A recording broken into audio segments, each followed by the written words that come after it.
Hey guys, it's Brittany and welcome back to my channel, or if you are brand new, then make sure you hit the subscribe button and turn on your bell so you will be notified every single time that I upload. I upload every single week, numerous times a week, every single week. Now, today's video, oh my dear lord, this is like Brittany-wise vibes. Oh, have you guys ever heard about Laughing Jack? I mean, I know a lot of you have because you've requested me to do this, so that's why I'm like, okay, we're going to a carnival. You guys know me and my clowns, my carnivals. I mean, like, check out Brittyween 2017. Was it 2017? When Brittany-wise first came to my channel. We were in her lair at her carnival and it was creepy. Brittany-wise is hibernating right now. She's been hibernating since January. She doesn't come out until, I would say, September is when she starts to make her way back to me, and then you know, she haunts me. Who is Laughing Jack? I mean, he kind of sounds creepier than Pennywise. I mean, his victims are children, like Pennywise. He brutally attacks and brutally murders these children. Like, it's pretty messed up. But he appears as an imaginary friend. Laughing Jack was at first a jack-in-the-box clown whose personality reflected the personality of his owners. He was later sent as a Christmas present to a lonely boy named Isaac Grossman in the 1800s. However, Isaac eventually grew into a cold-hearted serial killer who kidnapped, tortured, and eventually killed several innocent residents. Though horrified at first, Laughing Jack's personality was soon tainted by Isaac's sinister actions. One day, Laughing Jack was accidentally released and he appeared to be a taller, darker, and demonic version of himself. Resentful of his owner, he tortured and ultimately killed him using the same weapons Isaac used. As time passes, Laughing Jack continues to appear to children, most of them lonely or neglected and pretending to be their imaginary friend.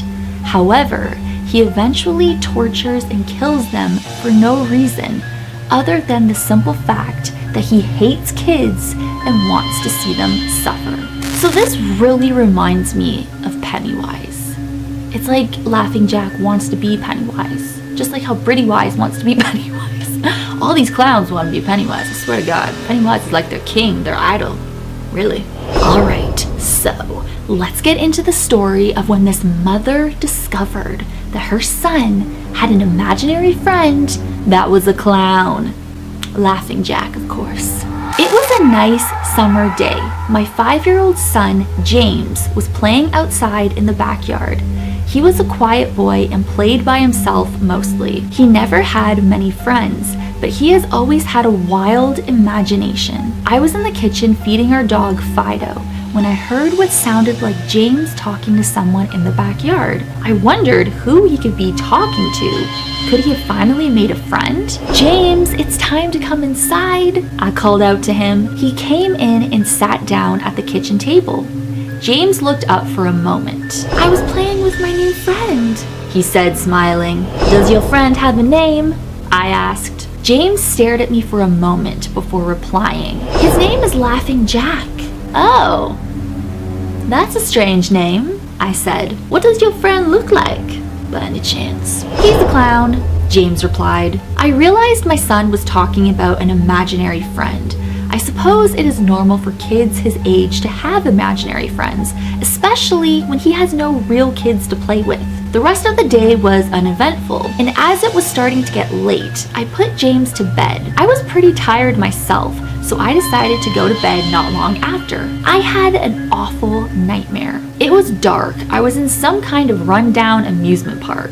I was scared, running through an endless field of empty tents, broken down rides, and abandoned game huts. It felt like the whole park was looking at me, even though there wasn't another living thing in sight. Then, suddenly, I began to hear music play. The sounds of Pop Goes the Weasel being played on a squeeze box echoed through the park. It was hypnotizing. I followed its tune to the circus tent, almost in a trance, unable to stop my legs from moving forward. It was pitch black. The only light came from a single spotlight shining on the center of the big top. As I walked towards the light, the music slowed down. I found myself singing along, unable to stop. The music stopped right before its climax, and suddenly the lights shot on. They were blinding, and all I could see was a small dark silhouette shuffling towards me. Then another one appeared, and another, and another. There were dozens of them, all coming towards me. I couldn't move. My legs were frozen. All I could do was watch as the haunting figures drew nearer. As they got closer, I could see that they were children. As I looked at each one, I noticed they were all horribly disfigured and mutilated. Some had cuts all over their body, others were severely burnt, and others were missing limbs, even eyes. The children were clawing at my flesh, dragging me to the ground and tearing inside me. As the children tore me apart and I faded away, all I could hear was laughter. Horrible, awful, evil laughter. I woke up the next morning in a cold sweat.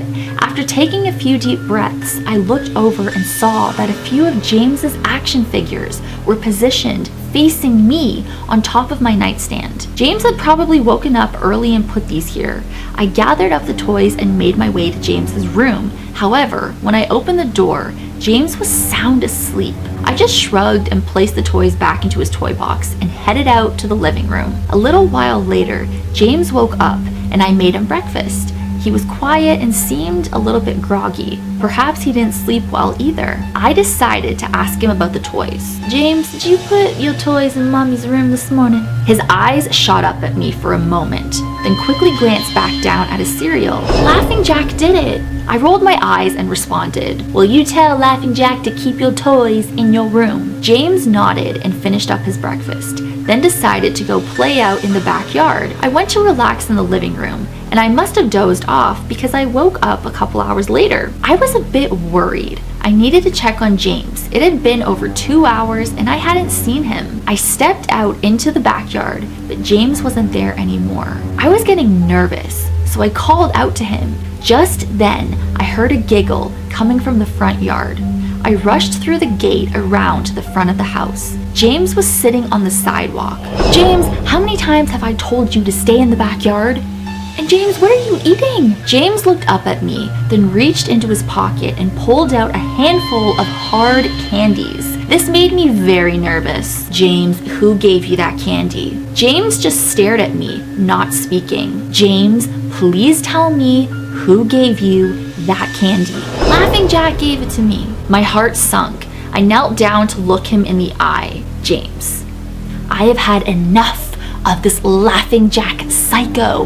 He is not real. This is a very serious situation, and I need to know who gave you that candy. I could see my son's eyes tearing up. Laughing Jack gave me the candy. I closed my eyes and took a deep breath. James has never lied to me, but what he was telling me was impossible. I make him spit out the candy, and I threw the rest away. James appeared to be fine. Maybe I was just overreacting. That night, I put James to bed as usual and decided to go to bed early myself. Suddenly, I was woken up by a loud bang coming from the kitchen. I sprang out of bed and hurried down the stairs. When I got to the kitchen, I was horrified. Everything on the counters had been thrown on the floor, and the dead body of our dog Fido was hanging from the light fixture. His stomach was cut open and stuffed with candy, the same type that James was eating earlier that day. My shock was quickly broken by a sharp scream coming from James's room, followed by loud crashes. I quickly grabbed a knife from the drawer and moved up the stairs with the speed that only a mother whose child is in danger could have. I burst through the door and flicked on the lights. Everything in the room was knocked over and tossed on the floor. My poor son in his bed crying and shaking with fear. A pool of urine staining the sheets. I scooped my child up and ran out of the house and went next door to the neighbor's house. Luckily, they were still awake. They let me use their phone and I called the police. It didn't take long for them to arrive, and I explained what had happened. They looked at me as if I was crazy. They searched the house, but all they found was a dead dog and 2 trashed rooms. The officer told me that someone had probably gotten into the house and done this, making a quick escape when they heard me coming up the stairs. I knew it wasn't true. All the doors were locked and none of the windows were open. Whatever was in my house didn't come from outside. The next day, James stayed inside. I didn't want him to leave my sight. I went into the garage and found his old baby monitor and set it up in his room. If anything comes into his room tonight, I'm going to be able to hear it. I went to the kitchen and grabbed the largest knife from the drawer and put it on my nightstand. Soon enough, night came. I put James to bed. He was afraid, but I promised him that I wasn't going to let anything happen to him. I tried to stay up as long as I could, but after a few hours, I felt myself drifting off. Just as I laid my head on the pillow, I heard a soft noise come from the baby monitor I had put on the nightstand. At first, it sounded like interference, like the kind of radio would make. Then it turned into a soft moan. Was James asleep? Then I heard it, the laugh from my nightmare. That horrible laugh. I jumped out of bed and grabbed the knife from under the pillow. I rushed over to James's room and creaked the door open. I tried to light the switch, but it wouldn't come on. I took a step in and I could feel the warm, thick liquid on my feet. Suddenly, James' nightlight came on and I could see the absolute horror laid out in front of me. James's body was nailed up on the wall, the nails piercing through his hands and feet. His chest was cut wide open and his organs hung down to the floor. His eyes and tongue had been removed along with most of his teeth. I was disgusted. I could hardly believe this was my baby boy. Then I heard it again, the soft, desperate moan. James was still alive. He was in so much pain, barely clinging to life. I ran across the room and vomited on the floor, but my sickness was interrupted by a horrible cackle coming from behind me. I spun around, and then out of the shadows emerged laughing Jack.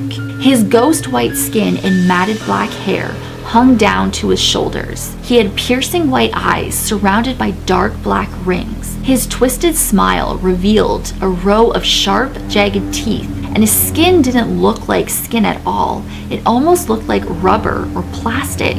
He looked almost boneless, like a rag doll. He let out a sickening laugh, as if to let me know he was pleased with my reaction to his work. He then turned around slowly in front of James and began to laugh even more at the horrific sight he had laid out. I rushed at the monster, raising the knife above my head and stabbed down at him. But as soon as the knife touched him, he disappeared in a cloud of black smoke. The knife passed right through and pierced James's still beating heart, splashing the warm blood on my face. I immediately fell to my knees, and I could hear sirens in the distance growing louder. The police soon arrived to find me in front of my son, still holding the knife covered in my baby's blood. The trial was short. I was found not guilty by reason of insanity. I was placed in a mental home for the criminally insane, where I have been for the past 2 months. It's not so bad here. The only reason I'm awake now is because someone is playing Pop Goes the Weasel outside my window. This story is messed up. I think it's even more messed up than Pennywise and what Pennywise does to his victims. And excuse my voice if it sounds kind of raspy. I don't know, I just kind of like, I'm not sick or anything, it's just my voice is a little raspy, so I don't know. Hopefully that made it sound creepier because my voice is kind of raspy, but yeah, let me know down below if you've ever heard of Laughing Jack. Like, it's just, what a horrific sight. And Pop Goes the Weasel, when I first heard like that as the song that everybody hears, I thought of my 666 House video when I had Pop Goes the Weasel in it. Oh my god. And I guess I'm gonna end it there. So thank you guys so much for watching. As always, you rock my world. And the song lyrics, Michael Jackson. Hashtag team Pretty44. Hashtag Barbara wins. Hey. And I will see you guys in my next video. Bye. My voice is crazy. Oh my dear lord.